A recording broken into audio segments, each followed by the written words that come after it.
Hello everyone नमस्कार समस्त को जेहेतु काली आपणकर ओटेट एग्जाम अच्छी तो से भाविली भिडटी आपण बहुत हेल्पफुल रहिबो। Last minute tips for OTET exam. तो मु केमिति गोटे थरे ओटेट एग्जाम क्लियर करथिली से विषय आज आम आलोचना करवा। देखो एबे तो पढ़िया समय नहीं जेहेतु यूआर एससीबीसी पिला सॉरी यूआर मानक 90 रखा पड़ो एवं एससीबीसी एससी एसटी मानक 75 रखा पड़ो। तेणु ए नेगेटिव मार्किंग नहीं तो आपण चेष्टा करेंगे सबू क्वेश्चन अटेम्प्ट करने ओनली क्वालिफाइंग नेचर रही। तेणु आपण सबू क्वेश्चन को भल भाव देखिए 150 मार्क एग्जाम होची तेणु आपन को 90 रखिया पड़ो यूआर पिला मानक आपण भल भाव क्वेश्चन को देखंतु एवं कौनसी याडू साडू बही ए पढ़ंतुनी जहाँ भी आप निजर नोट बनई से नोट को पढ़ंतु से नोट को भल भाव रिवाइज कर दिंतु।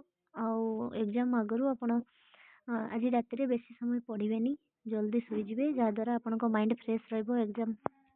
हॉल रे सब क्वेश्चन अटेम्प्ट करने एवं एतिकी कहबी जे एग्जाम क्वेश्चन को भल भाव पढ़ंतु। पूर्वर मुझे जानी नथिली जे ओटेड एग्जाम तार वैलिडिटी लाइफ टाइम तो से मु पेपर 1 टा 2 टाइम्स दे देथली जो थे बोथ रे मोर 92 93 ये भलिया मार्क थिला एवं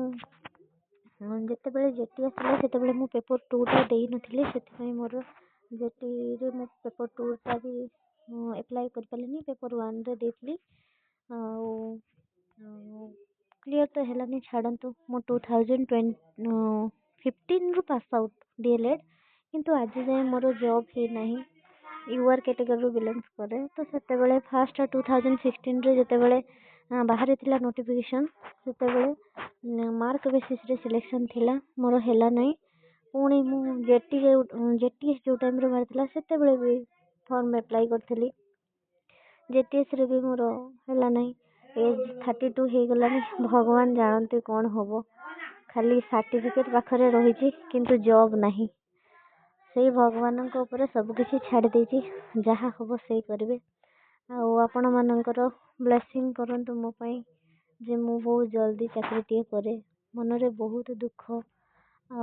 भले एज हो गला परे घर लोक भी पढ़िया भी सपोर्ट करूना जेहेतु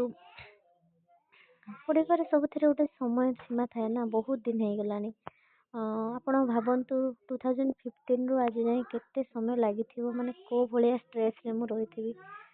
तथापि होप छाड़ेनी चेष्टा जारी रखी केवे ना केवे तो निश्चय सफल heavy. Thank you last minute tips जहाँ भी मो द्वारा जी थी मुझे जनइली आउ जदि किसी आपंकर ओटेट रिलेटेड किसी भी क्वेश्चन थी आप निहाती मेसेज रे पचारि पारे कमेंट बॉक्स रे मु रिप्लाई देवी खास करके पेडागोजी सेक्शन और चाइल्ड डेवलपमेंट सेक्शन टाक भल कि देखिए जाइए आपड़ जब से मैक्सिमम क्वेश्चन अटेम्प्ट कर पास कर जाए।